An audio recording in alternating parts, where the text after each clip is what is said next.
Hormuz में Iran और America बम बरसा रहे हैं। किसी न किसी का बेटा जान गंवा रहा है। इसका इफेक्ट बिहार तक महसूस की जा रही है। दुबई में ईरान के हवाई हमले में जान गंवाने वाले थावे थाना क्षेत्र के विदेशी टोला गांव निवासी रोहन उर्फ सोनू गुप्ता के जिंदगी के कई सपने भी अधूरे रह गए। दुबई में शिप इंजीनियर के रूप में कार्यरत सोनू की इच्छा अपनी कमाई से मनपसंद आलीशान मकान बनाने और उसके बाद धूमधाम से शादी करने की थी। परिजनों ने बताया कि सोनू दुबई की नौकरी से होने वाली कमाई से थावे ओवर ब्रिज के आगे अरना झिरवा रोड पर खरीदी गई जमीन पर अपने सपनों का घर बनवाना चाहता था। मकान बनने के बाद परिवार उसकी शादी करने की तैयारी में था। हॉर्मुज के पास सोमवार रात यूएई के 2 वाणिज्य तेल टैंकरों पर ईरान के हमले में बिहार के रोहन गुप्ता की मौत पर भारत ने कड़ा विरोध जताया है। मंगलवार को ईरानी दूतावास के उप प्रमुख मोहम्मद जावेद हुसैनी को तलब कर सख्त नाराजगी जताई। साथ ही तत्काल इन हमलों को रोकने को कहा। टैंकरों पर 30 भारतीय क्रू थे, इनमें से 1 की मौत हो गई। 8 घायलों में 6 भारतीय हैं। विदेश मंत्रालय के प्रवक्ता रणधीर जायसवाल ने कहा, हिदायत दी गई कि ऐसी आगे कोई घटना न हो। ईरान के हमले में सोमवार की रात गोपालगंज के रोहन की मौत हो गई।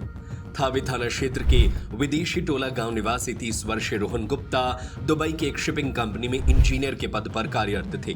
वह सऊदी अरब से हॉर्मुज की ओर जा रहे जहाज पर तैनात थे। इसी दौरान ईरान ने जहाज पर बम से हमला कर दिया। हमले में रोहन गुप्ता सहित उनके साथ कार्य करने वाले कई स्थानीय कर्मी जख्मी हो गए। सभी को तत्काल अस्पताल ले जाया गया, जहां इलाज के दौरान रोहन की मौत हो गई। घटना की सूचना कंपनी की ओर से परिजनों को फोन पर दी गई। मृतक के पिता और जूते चप्पल के व्यवसायी संजय प्रसाद गुप्ता ने बताया कि रोहन दुबई स्थित अल बयाह एडन कंपनी में शिप इंजीनियर के पद पर 2 साल से कार्यरत थे।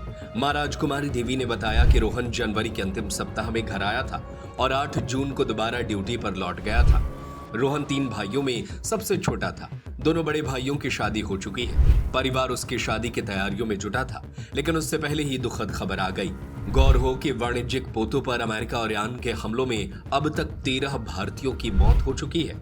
ईरानी हमले में गोपालगंज के इंजीनियर की मौत, रोहन गुप्ता की मौत पर ईरानी राजनयिक को तलब किया गया। बता दें कि अमेरिका और ईरान के बीच जारी युद्ध का खाड़ी देशों में रह रहे गोपालगंज जिले के थावे प्रखंड के प्रवासी कामगारों और उनके परिवारों की चिंता बढ़ गई है।